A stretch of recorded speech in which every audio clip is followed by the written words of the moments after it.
Hi, ఈరోజు బచ్చల కూర పచ్చడి చేసుకుందాం. ఎలా చేసుకుందామో చూపిస్తా చూడండి. ఒక స్పూన్ ఆయిల్ వేసుకుందాం. అది వేడెక్కిన తర్వాత ఇగోండి అందులో కావాల్సినవి ఒక స్పూన్ పచ్చెనపప్పు, ఒక స్పూను మినపప్పు, ఒక స్పూన్ ధనియాలు, ఒక అర స్పూన్ ఏమో జీలకర్ర, ఇవన్నీ కలిపి ఏం చేసుకుందాం. మెంతులు కూడా ఒక 4 గింజలు వేసాను. ఇగోండి ఎండుమిరకాయలు, మన కారానికి సరిపోయినట్టుగా ఎండుమిరకాయలు, ఇవన్నీ కలిపి ఇలా దోరగా వేయించుకుందాం. ఇగోండి ఇవన్నీ ఇలా చక్కగా దోరగా వేగిపోయినాయి, ఎండుమిరకాయలు కూడా వేగిపోయినాయి. స్టవ్ కట్టేసి ఇప్పుడు వీటినన్నింటినీ మిక్సీ గిన్నెలోకి తీసుకుందాం.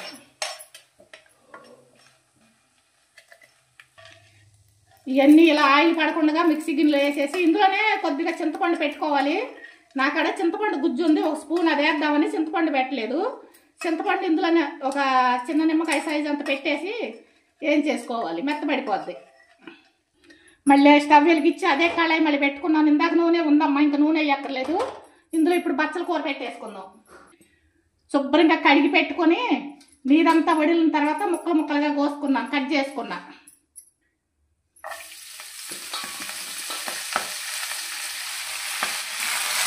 ఒక 2 కట్టల బచ్చల కూర తీసుకొని శుభ్రంగా ఏరుకొని కడిగి కట్ చేసి వేయించుకుంటున్నా. ఇలా శుభ్రంగా ఒక 2 నిమిషాలకి ఎలా మగ్గిపోయిందో చూడండి. ఇంకో 2 నిమిషాలు ఉంచుకుంటే మగ్గిపోద్ది. ఇది కూడా మన మిద్దె తోట మీదేనమ్మా. ఒక 2 కట్టలంతా గిల్లాను ఉంది. ఆ చెట్టు కూడా చూపిస్తాను ఎంత బాగా పాకుందో. నల్లేరును ఈ బచ్చలాకు ఒక దాంట్లోనే పెట్టా, బాగా పాకింది. మగ్గిపోయిందమ్మా ఆకు, శుభ్రంగా మగ్గింది. ఇంకొక నిమిషం ఉంచుతాము. ఈలోపు లాస్ట్లో కొద్ది కరివేపాకు కూడా వేసుకుందాం. ములగాకు పోయలేదు ఈరోజు, లేకపోతే ములగాకు వేసేసేదాన్ని. ఇప్పుడు కరివేపాకు వేసుకుందాం.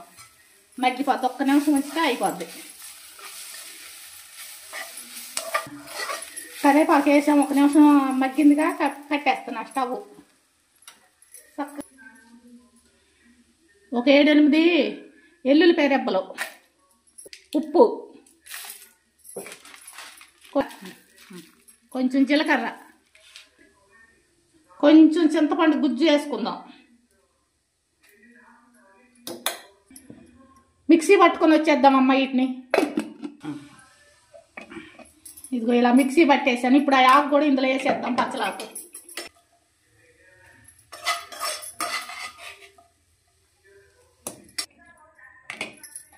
ఇదిగోండి మిక్సీ పట్టుకొని వచ్చా. గోంగూర పచ్చడి కన్నా గుమగుమలాడుతుంది.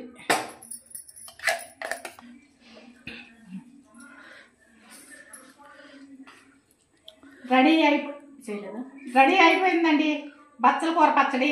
గోంగూర పచ్చడి కన్నా గుమగుమలాడుతుంది. నేను అన్ని ఆయిల్ వేసి వేయించాను, పోపు పెట్టట్లేదు. ఇంకా మీరు కావాలంటే పోపు పెట్టుకోవచ్చు. పోపు పెట్టుకోకపోయినా సరే చాలా బాగుంది, టేస్టీగా ఉంది. గుమగుమలు ఆడిపోతుంది అసలు. ఇలా చేసుకొని ఒకసారి చూడండి బచ్చల కూర పచ్చడి.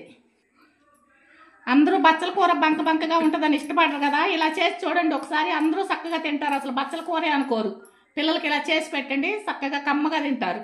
ఒక సుక్క నెయ్యి వేసి పెట్టేస్తే వేడి వేడి అన్నంలో ఎంతో కమ్మగా ఉంటుంది. ఈ వీడియో కనుక మీకు నచ్చితే లైక్ చేయండి, సబ్స్క్రైబ్ చేసుకోండి.